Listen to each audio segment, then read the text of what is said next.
eliminating fear. Okay, if you're on YouTube, you'll probably be able to connect with us. Yeah. Okay, so it's important that you understand fear. If you write it vertically, FEAR is false expectation appearing real. False expectation appearing real. We've been told that psychologists have found that certain fears are bundled together in the subconscious mind, like wires on the same circuit. Now, if you can overcome your fears in one of these areas, you will also eliminate other fears on the same circuit. Now, one fear that most people are scared of is the fear of rejection, or called reluctance, seems to be, bundled together with the fear of public speaking. Now, when you're disciplined, when you discipline yourself to, take that step and move out of your comfort zone of having that shaky feet, your heart is beating faster than necessary. Why? You are just scared of how you would be accepted or rejected. So it's important that your level of self-confidence in all of your interactions with others increases dramatically when you begin to actually take the bull by the horn and engage in conversations with people. Yes, you are shaky, but the more you confront it, the more you take that bold step, the better you become. Now, your ability to confront, deal with, and act in spite of your fears is the key to happiness and success. I say that again.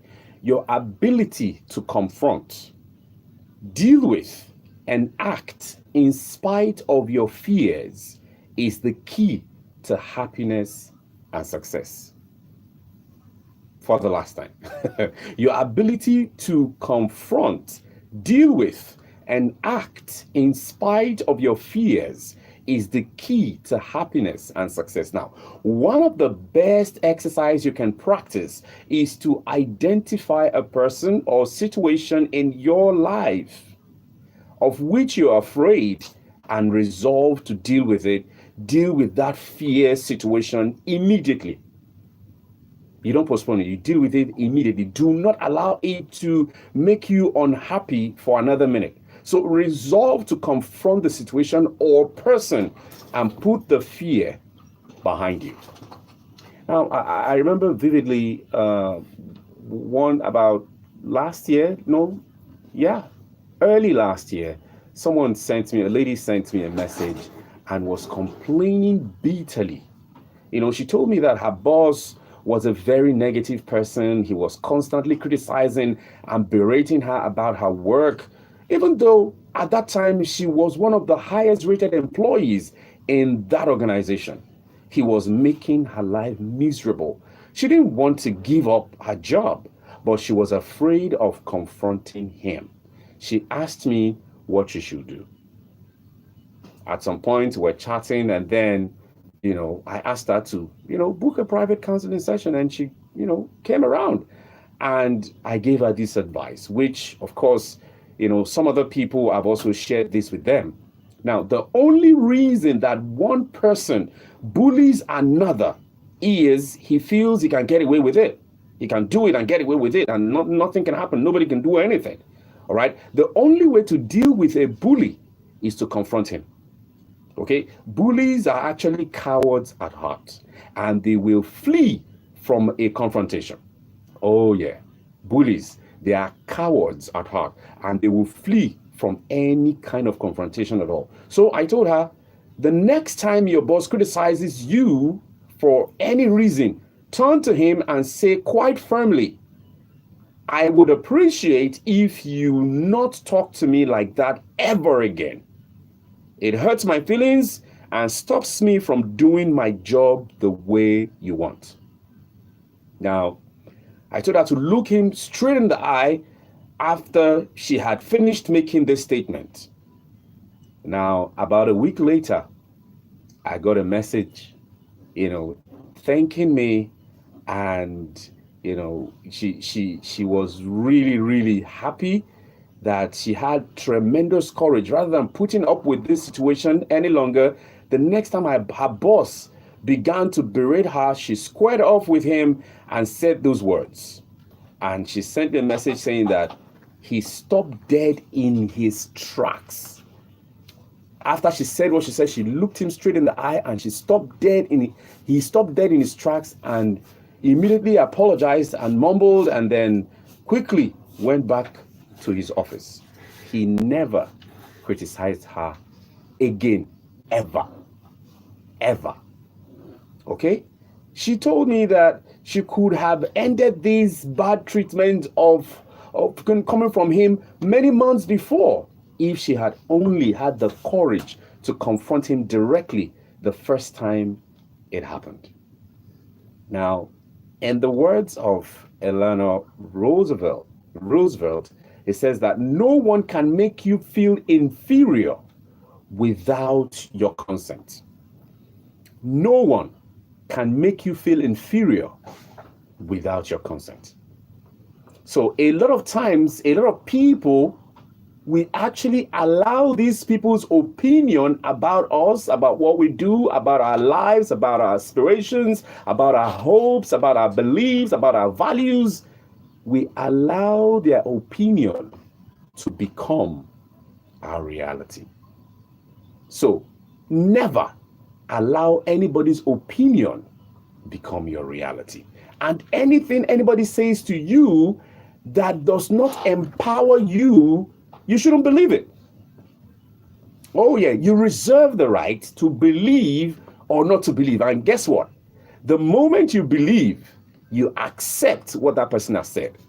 And at that time, what that person has said becomes your reality. It becomes what you expect. It becomes what starts to happen in your life. Why?